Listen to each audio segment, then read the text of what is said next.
Mon histoire commence sur une île isolée dans un océan infini, d'un bleu lapis lazuli aux accents opalescents.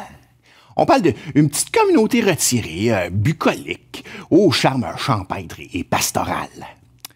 Notre héroïne, on va l'appeler Denise. Hein? Denise, là, si vous avez un petit peu suivi mes petites histoires, vous vous souvenez peut-être d'une Denise à qui arrivent des affaires de temps en temps.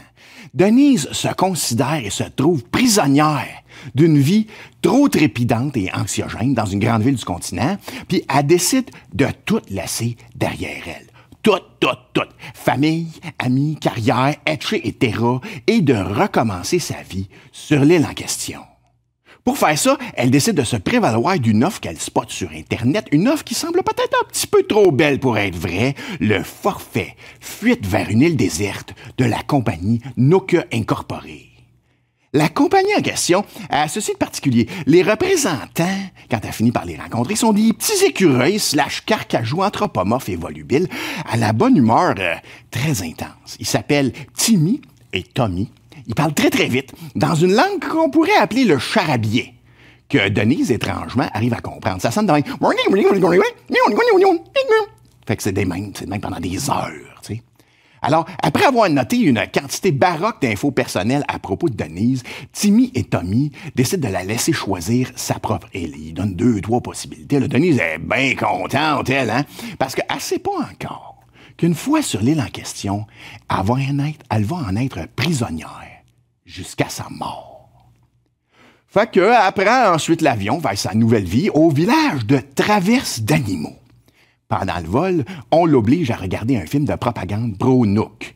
Écoute, on va pas passer chaque minute de son vol avec elle, là. Fait que, ellipse de temps.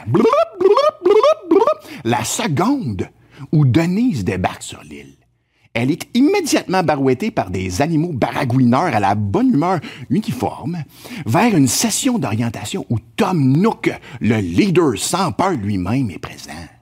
Pas du tout de relent de la Corée du Nord ni rien, ici, là, tu sais. À la fin de ce processus de sélection, elle se fait donner une tente et là, elle se promène un petit peu partout sur l'île. Puis elle place sa tente dans un beau petit spot, pas loin d'un pommier. T'sais. Puis là, elle s'assoit à terre et elle se dit que la vie est belle.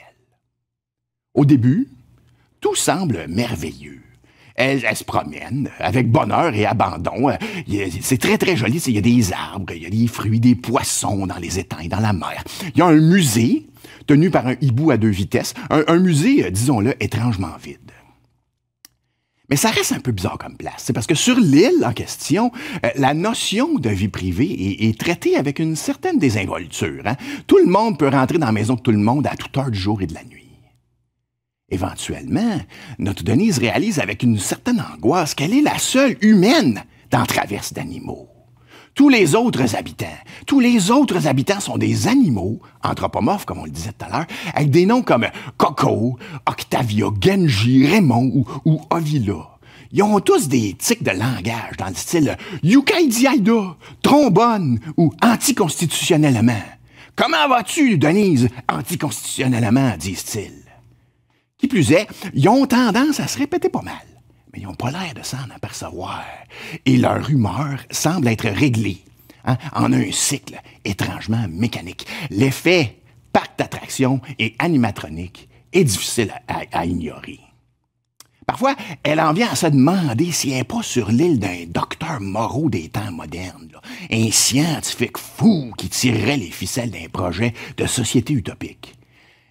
Tu sais comme moi que les sociétés utopiques, ça finit pas toujours bien. Mais l'endroit lui-même est paradisiaque. Des arbres fruitiers, des petits étangs, des plages de sable pur et doré à perte de vue. La faune et la flore sont foisonnantes, il y en a partout, c'est extraordinaire. On se promène, accompagné du doux vrombissement d'une population d'insectes en pleine santé. Donc, tout d'abord, notre Denise apprécie la vie simple et le rythme lent de l'existence sur l'île. C'est en voulant aller faire de la pêche, parce qu'il y a des petits poissons partout, tu sais, que Denise commence à voir les failles dans la perfection de sa nouvelle situation. Faut qu'elle s'achète une canne à pêche. Fait que, elle s'en va au dépanneur, tu comprends donc? Puis là, ça vire au bordel de suite. Primo, son argent ne vaut plus rien. La devise officielle sur Traverse d'Animaux, c'est la clochette. Ça, c'est une monnaie bidon qui peut être dépensée que dans les commerces contrôlés par la compagnie Nook, une corporation tentaculaire et impossible à éviter.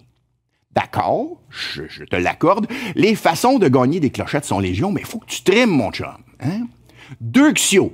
Denise se retrouve immédiatement avec une hypothèque de 98 000 clochettes pour une petite maison d'une seule pièce. Sans eau courante, à moins qu'elle dépense elle-même encore un paquet de clochettes pour installer une toilette ou un lavabo ou quelque chose.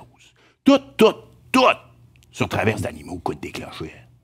Nook Incorporé va te laisser mourir de soif si t'as pas une clochette pour une bouteille d'eau. Denise, elle va dormir sur le plancher toute sa vie si elle met pas le doigt dans l'engrenage pour avoir du mobilier.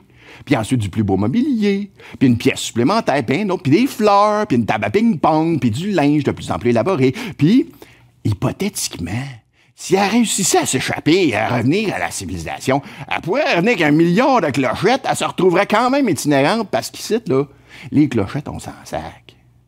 Bon. Denise reçoit parfois des lettres bienveillantes, quoique impersonnelles, de sa mère. Mais m'a dit, franchement, ça la rassure pas autant qu'on pourrait penser parce que sa mère est décédée quelques années auparavant. De temps en temps, il y a un de ses voisins qui annonce qu'il va partir. Mais on comprend jamais tout à fait pourquoi, tu sais. Puis un matin, là, l'animal a disparu dans l'éther. Puis tout d'un coup, 2-3 jours plus tard, un autre animal au sourire pathologique apparaît de nulle part, puis il connaît Denise comme s'ils étaient à l'école ensemble, eux autres. On va dire, là, c'est le début d'un enfer sans nom pour Denise. Elle fait semblant.